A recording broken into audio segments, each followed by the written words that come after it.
And with that from The Athletic, Dianna Russini, covered the NFL for now a decade, is joining us live. So one of the interesting things about these winter meetings is the Tush Push. So I have said this before. I am a big fan of innovation. It doesn't matter what it is. NIL, transfer portal. It's up to governing bodies to pull back. It's up to the IRS to slap an accountant on the hand and go, you're not going to use that loophole anymore. But an accountant's job is to find the loophole. Okay, so I appreciate the innovation of the Tush Push. I think it's awful television. I don't think it's a football play. So kind of give me the background. They've tabled it, but give me some insight on that, some behind the rope stuff, what you're hearing. Yeah, who knew that the Tush Push would be the most talked about item at the league meetings? There's so many other things that we could have been discussing and chasing after, but this stood out without a doubt because it became so controversial over the last few weeks in terms of the momentum that was building. Over the last year or so, I'd been reporting and talking to you here on the show about how it would come up in conversations with the competition committee. And there was definitely a feeling around the league that Roger Goodell did not like the play.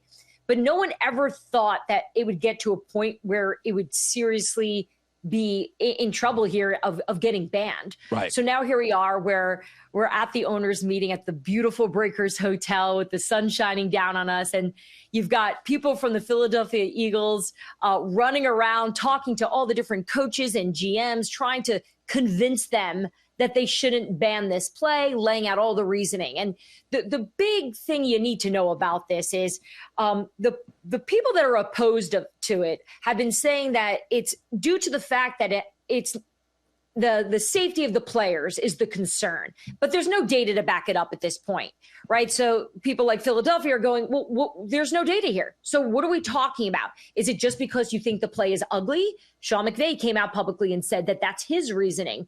So in the end, after all the campaigning, it really did feel like a political campaign for the last 3 days in Florida. When it came down to it, the votes, it was essentially 16-16. It was even. So they decided, and it's a straw vote at that point. So they decide then to just table this thing.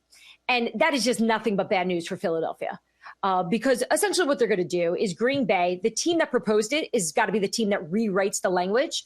They're going to rewrite this thing in a way that doesn't look so specific to this one play to Philadelphia. So it's going to look and sound a little bit more like the quarterback sneak. So this is going to be a way for them to get this banned. So in my opinion here, Colin, I think the days of the Tush Push are over. I don't think we're going to see that play allowed in the NFL anymore, just based on the conversations I'm having and just the fact that they tabled it.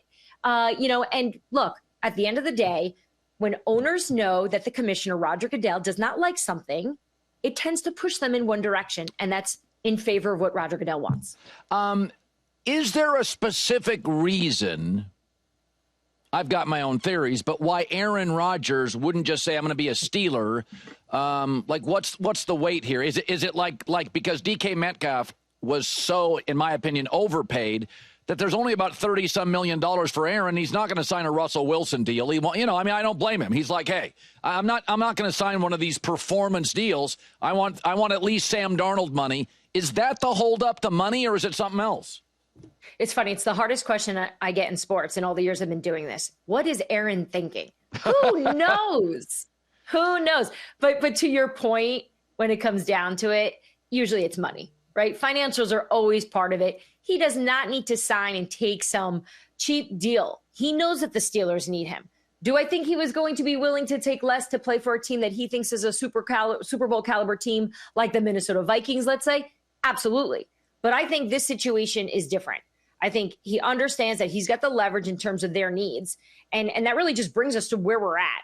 When you talk to people from Pittsburgh, they really give you this sense that this is all going to work out. We're fine. You heard Mike Tomlin. I'm not panicked. Who panics in April? Well, teams that want their quarterback, right? Like most teams do. And I appreciate that he's trying to keep his cool on it because, look, he's having the direct communication with Rodgers. And I believe Rodgers is telling him, we'll get there. We'll get there. I just think there's going to be a number here that's going to make Aaron happy. And I just don't know if Pittsburgh is there yet.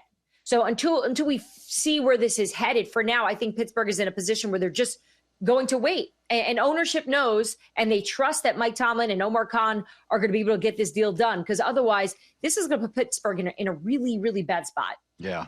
I've had people ask me this, even on the street, like, what?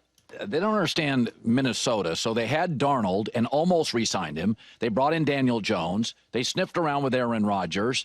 And it's like, okay, Penix is going to be a starter. Bo Nix, Jaden Daniels, Caleb Williams, Drake May, all the quarterbacks out of this class are playing.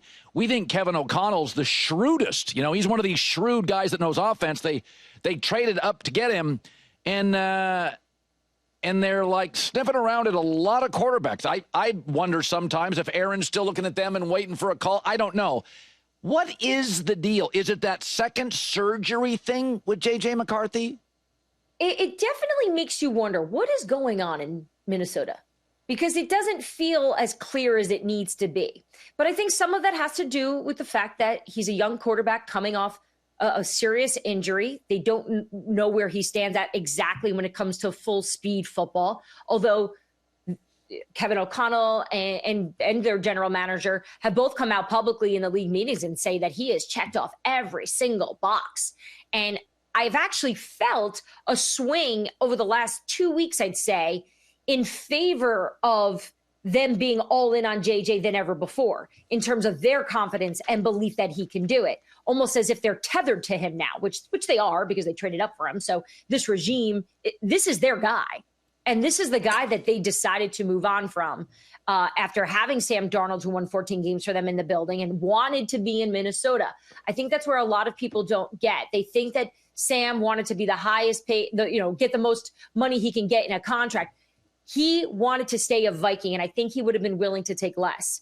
Then, of course, you have Daniel Jones, who essentially could have been the next Sam Darnold based on the abilities that I think Kevin O'Connell in the system could have provided him. He chose to go to Indy, knowing that there was probably concerns that Minnesota would want to quickly go back to JJ, whereas he can go to Indy, win the job, and probably be the starter all year, knowing their quarterback situation isn't as up to the standard that they want. So, look, I'm with you, Colin, and I've been digging on it for weeks about what is truly happening in Minnesota. Why does it feel clunky to me? And I think just based on even coming back from the owners meeting, the feeling is we got to just see what happens in the spring. I think that's where we're going to get the answers about where JJ's at. This team is saying all the right things. Like, let's just talk PR. They are putting it out there. He is our guy, which they should do. And they have to do. And they have to build his confidence coming off an injury. But they had a chance to get a Super Bowl winning quarterback, a 4-time MVP they moved on from because they believe in J.J. McCarthy.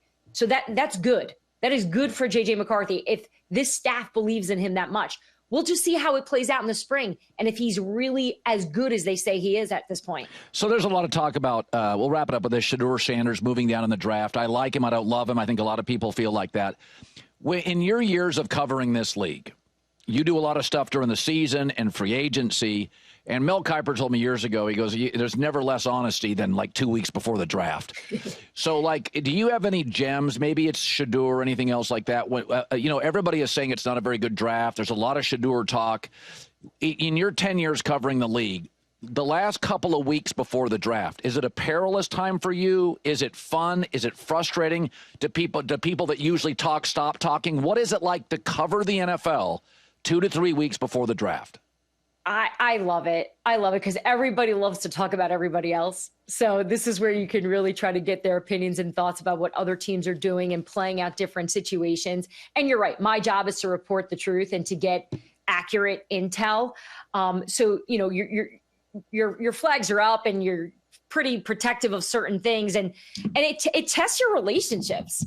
I had a situation last draft where I thought someone I've known for 18 years was sharing intel with me, and they went in the complete different direction.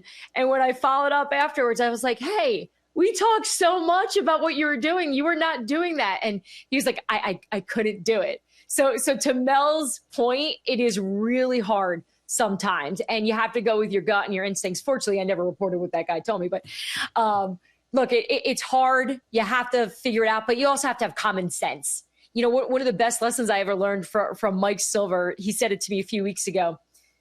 What we see is what they see. There's no hidden gem. There's no special goggle the GM and the head coach has on or special glasses that they can see stuff we can. What we know, they know. Maybe they know a little bit more behind the scenes on these guys. But when it comes down to it, it always just makes sense. So when you talk about Shedeur Sanders and, is his value, is he dropping? Well, the quarterback class isn't that great. And we've got to see what Cleveland is going to do. Do they have a deal with Atlanta, perhaps, to see if they can get Kirk Cousins? If they do, they'll probably pass on Shedeur. Or do they keep Shedeur? Or are they willing to trade out? I think there's a lot of scenarios, and it's all very fluid. So I think if you're willing to just go with how it's flowing and not be set in stone on everything, then it's a lot more fun. Otherwise, you'll drive yourself crazy. Dianna Russini, The Athletic senior NFL insider. Thanks, as always, coming on our show. Thanks. You bet.